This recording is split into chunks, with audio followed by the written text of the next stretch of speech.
What's up, guys? Here we go. Titan fuel tank, crew cab, standard bed, 2500, same thing. This is a 56 gallon, and then it's a 36 is what comes standard. It's about what we're gonna take off right now. So take a look at the instructions. They're okay. Videos are obviously always better. So far what we've done is I got the Sunix 10-ton jack stands, one on each corner. So I won't bore you with that process. Got a nice little bit of diesel fuel on the floor. There's two lines. You can see a blue and a yellow color right there. So we're starting by taking those off and using the disconnect tools. You can go pick these up at any auto parts store, Napa or whatever. And then you're gonna pop those in, and then your arm's gonna get covered in diesel. I haven't really found out a solution around that. So good times, did that. Took off this bracket. All it is a 115 millimeter bolt, bam, right there. And on the other side, you can see it kind of hanging. So I'm gonna set the camera down. I'm gonna go take that bracket off, start lowering this and seeing what else is connecting. Oh, also, we're gonna go and we're gonna get the filler neck and the vent hose. We're gonna get those off, and then if there's a ground wire, which I don't see one, but I know the LML had one, I think. All right, we're not gonna get too technical because I'm gonna be wrong and then you guys are gonna eat me alive. So I'm gonna go ahead and take those two off, get this bracket off, see what else is hanging, kind of use a little bit of common sense, get this dropped. I hope that, I hope we got enough room with these side steps here to slide this under, or even if I have to kind of get creative. This is gonna be roughly, I think, what is it, 2.5 inches taller than the stock tank. So if the stock one goes out, great, you know, blah, blah, blah. And then I do have all of the, you know, I got a lot of room on all these jacks to go up if I need to. All four of them combined, since they're tons a peach, they are 80,000 pounds. Truck's like 8,000 pounds. So way overkill, but I wouldn't do it any other way. If you're gonna do it on the floor, especially with a truck like this size. I'll kind of show you guys what's going on in the back. So we got all of these going. Anyways, not a bad investment if you do stuff on your own. Couldn't imagine getting squashed by one of these little tiny 3-ton ones and you're dead, and you're like, well, at least I saved money. Buy these things. I bought them on Amazon. I don't really preach Amazon to anybody. I didn't know where else to buy them, honestly. So Sunix, and they're the 10-ton jacks. Those are the large. These are like the mediums, and then they make like a low profile, a smaller one as well. Yeah, so let's get going. I think we can tell which one's the new one. So basically what you can see now that you have the tank out, this is what you're doing here, is you're gonna pull this up. I did it by hand. There's enough leverage in there. I didn't have to fight these. You pull them up just a little bit, and then obviously these little, well, that whole thing that's blue on the inside, yellow, and this one requires you to be able to open it up and get over that little hump, and that's what those tools are for. So important you pick those up if you're going to DIY this. We're going to transfer the big hose, which is the filler neck, and then our vent hose, and we're going to transfer all of this over here. And then we have some new hardware, I believe a new gasket, and some stuff we're going to put on the other one. So all of this is all going to get transferred. The thing that's not there, which is on this one, is another vent, so that way this thing doesn't balloon up.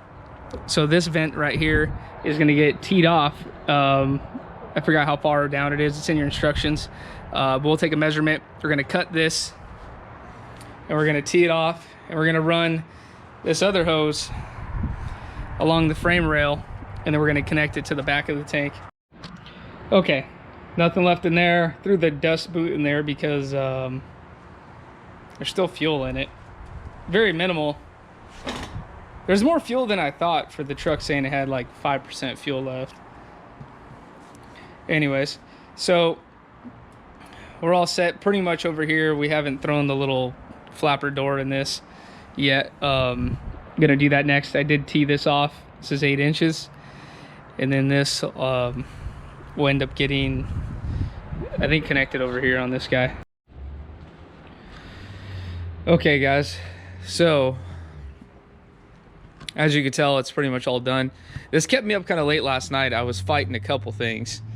I'm trying to think of how to explain it, but in the filler neck, there's this little like PVC piece that they give you. It's like this little white thing. I'll try to find like a photo of it. I'll maybe put it in the video as I'm talking. But yeah, anyways, you got to like cram it in there, and basically what it is, it's a one-way door for fuel when it goes down the filler neck. And yeah, that was kind of a pain to get in there, especially because the filler neck goes down at an angle.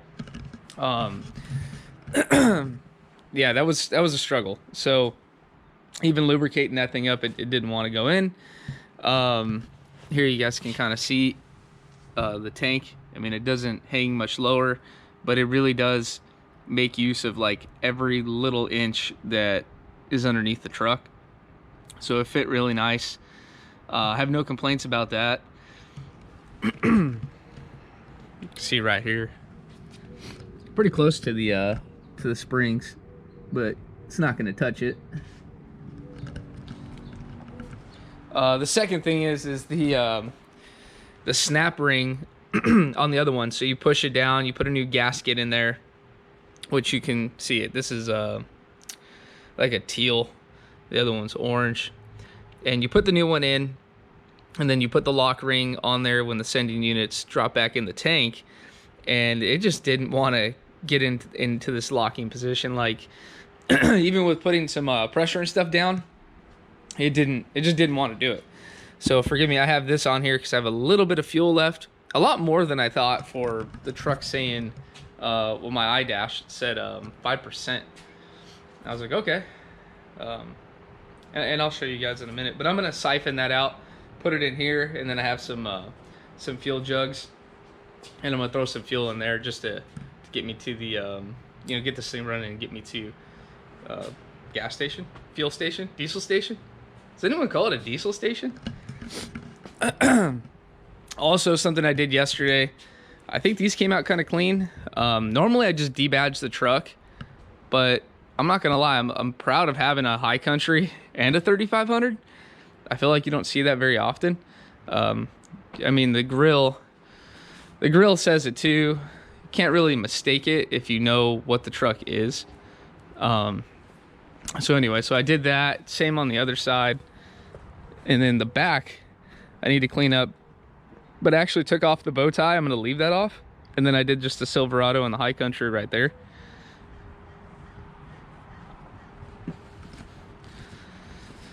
So that's about it, guys. I think the tank, everything I had showed you guys, I mean, I know I didn't do like a super like step-by-step install, but it's pretty self-explanatory. I think on some of the stuff, like even these brackets, those are self-explanatory. Some of the things I didn't show are, you know, it's not too difficult. And I don't know, I think it's definitely something you could do. This happened to be just high enough. The new tank, actually, I had to put it through right here, and then, you know, it wasn't very difficult. I didn't have to finesse it or fight it. But it was not able to get underneath the step. So you do need to get it higher off the ground than this. Maybe I could again take some measurements of this part and put it in the video for you guys of how far it is from the ground, because you're gonna have a similar truck, and at least it'll give you an idea like how much to clear. Or you could just go up an extra couple inches if you do have big jack stands like this, and get the new tank and line it up against it, right? Like my Titan fuel tank box was like boom right here. So if it was able to slide underneath, then you would know I got enough room. So that's about it, guys. The rest of the video is going to be getting this thing fueled up, and then on top of getting it fueled up, seeing if we have any issues with the fuel gauge, because this is a high country. It's got the digital screen in there, so we're gonna see what that's all about, and if we can find out, you know, try a couple different things here to alleviate that. All right, so I put two 5-gallon jugs of diesel in here, and then we siphoned whatever was left out of this. So let's see how if she starts up and all that good stuff. Took an extra crank, it felt like.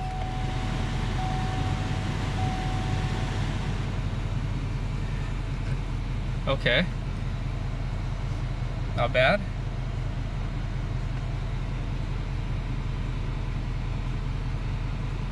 All right, looks like we're gonna have to go get some fuel at the diesel station. Looks like all of that put it up to a quarter. Interesting. So something I want to check out right now is, after everything I put in, which was maybe about like 12 gallons or so, we're at like almost 25% on the tank. So I want to see when we start filling it up, when do we hit 100% on here, and then how much above that is what the Titan tank is holding. I'm just curious, because I bet you if you hit that 100% threshold, which is where the very top of the sending unit's at, I don't think you would start to get any messages or issues. But you're also not making the most out of the investment, the whole entire point you put it in. But just curious.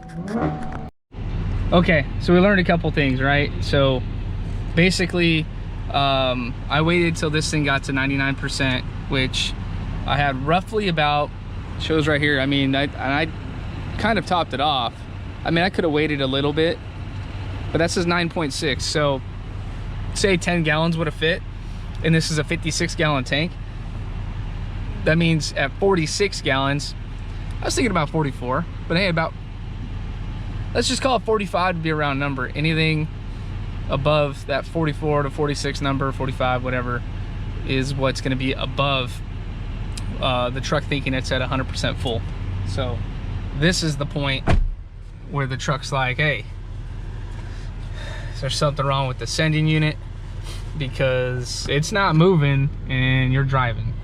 So hopefully it doesn't freak out, but we will know. And I think that every time I turn the truck on and off in the short drives I'm going to be doing in the next couple weeks, you know, it's going to sit there and kind of reset that. Also, another thing I learned, this doesn't show 100%, so I don't know why. Maybe that'll change, but it's stuck at 99. And if it was ever to hit 100, now's the time to do it. So anyways, guys, like, that's kind of what I wanted to show you there. And well, I'm gonna hit the road. Okay, guys, so I put some miles on the truck, a couple short drives with and without the trailer. No issues at all. No issues on the dash, no leaks, nothing. I am gonna top it off in pretty soon. I don't know when you guys will see this video, but I'm gonna do a follow-up video, so a good time to subscribe. Please, that helps a lot. Probably like 98% of you guys that watch it don't do it, so please, it helps. And it motivates me to keep making videos for you guys, especially on these new trucks where there's not a ton of information out there. So you guys doing that helps a lot. And anyways, back to my point, I'm gonna do a long drive, and then we're gonna really test and see, do I have any issues with the dash? Because I'm gonna go from fully filled up to almost empty. If I'm gauging how much MPGs I'm gonna be getting about right, you know, if I'm gauging it right, around 8, 10, whatever, climbing, you know, a grade, and I'm gonna be driving for about like 5-6 hours. So anyways, I'll give you guys some feedback, you know, MPGs, blah, blah, blah, all that stuff, and then let you know, did I have any problems with it on my first tank? And if I did, I wanna be able to tell you guys too, hey, I have a monitor in there. Does the monitor stay true? Like, if that iDash reads 99%, whatever percentage it is, and my truck freaks out, it just goes to 0 at the dash, I don't care. I know how much fuel I have, and it resets every time I turn the truck on and off.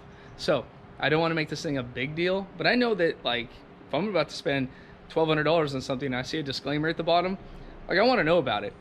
So I'm going to be giving you guys as much info as I can. I've already talked to Titan. I've talked to some of their guys in the back, and you know, the like the engineers or whoever you want to call them, I guess their support team. Super cool, super knowledgeable, but they haven't tested a lot of the CTS3 gauges or the iDash gauges to see if those read or clear. I doubt it's going to clear it. But anyways, it's some of that information I wanted to show with you guys that will hopefully answer some of your questions when you buy the tank. And it seems to be right now that you're gonna have that same issue if you go buy like a competitor's tank. And I really think there's only like a main two in the industry, but Titan, I tell you, they really got it figured out. They've done it for a really long time, so I'm really stoked for this trip coming up, and I feel pretty confident with it. And who cares about the gauge? I'm still gonna get there safe, and we'll figure that part out afterwards. But that's it, guys. I just wanted to end the video with that. Seriously, if you can subscribe, that would help a ton. Yeah, that's it. And if there's anything else you want to see in this next video, put it in the comment section, because I hope I'm gonna put this on live pretty soon here, the next couple days, from me filming this today. And I want you guys to know, like, what data do you want to see, and what questions have I not answered already on the Titan tank that you do want to know. And also, don't forget, ScovilleMotorsports.com. We are a dealer. We do have the tanks on the website, and you won't pay $1 more buying it from us than you would from Titan. And you have one more person, you know, that you can get support and everything from. So thanks, guys. I'll see you in the next one. Luckily, I haven't posted the video yet, but I can add this to it. So yeah, I just jumped to empty out of nowhere. But if you have the Banks iDash, you're at 99% still. So even though this thing freaked out, we don't care. We got it all figured out, because the iDash is telling us what the real reading is. Hey guys, so you just watched the video, and basically on the drive up, truck freaked out, went to empty about 30 minutes into the drive, and then say about 2 hours after that, or an hour and a half after that, pulled over again. I was still above that 99% threshold, you know, in that 10-12 gallon range, and pulled over, turned the truck off, turned it on, still on empty. I'm like, uh-oh. iDash still shows 99%.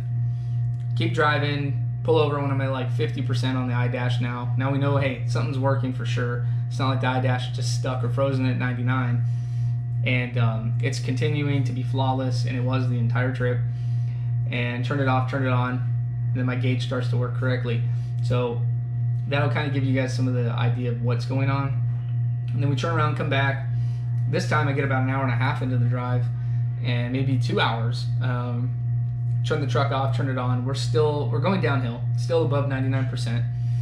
And the truck, when I got back on the road, about 5-10 minutes into driving after I turned it off, then boom, went to empty. So if I would have kept driving it, I think there was a solid chance, because I was pretty dang close. If I would have drove it for maybe another 45 minutes before stopping, I would have been able to break that threshold. And I think if I would have turned it off and on, we'd have been fine on my second tank of fuel, but that wasn't the case.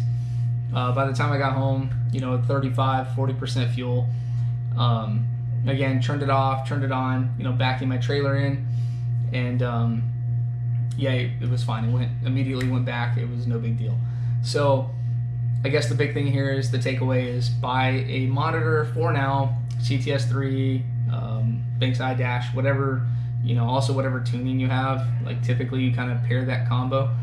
And anyways, I would say just get that, because that was my peace of mind. Like, I knew how much fuel was in the truck the entire time, so I wasn't stressed about it, even though it was a little bit annoying to have my dash freak out like that.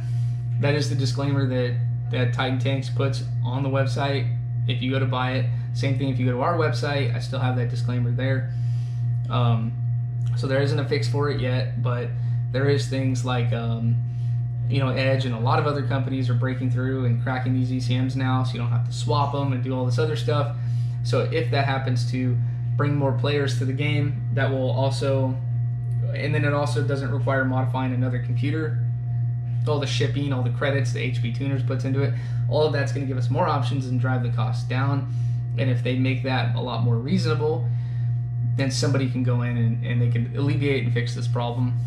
I'm pretty confident that someone can and will do it, just a matter of time. So in the meantime, if you don't want to wait 4, 5, 6 years to put the tank in, when someone comes out with something, get it now. If it's something you just can't live with, then wait. But here's all of the information like you saw earlier in the video. Given this is all spaced out for me, even though you guys are all watching it at once, you've seen the install, you've seen like some of the disclaimers, and here is like real life after I did it. My first 2 tanks, obviously I had these issues with it, but your experience may be different. And then you want to make sure you have subscribed, because I will do some follow-up videos and some longer trips again, and I'll share with you guys like what my findings are, because other people are saying that this doesn't happen every tank, and obviously everyone's condition and everyone's driving condition is very different. So in the next couple tanks, the truck may not have any problems. But the way that it calculates it and everything, like I don't know for sure. I didn't work at General Motors and put this feature in there and what it looks for and why, and how often it happens and everything. But it seems like it's something that if it happens intermittently and I can rely on the iDash, fine. But in the meantime, I'm just gonna have to deal with it, and that's part of, I knew it going into it, so I can't complain. But it is what it is.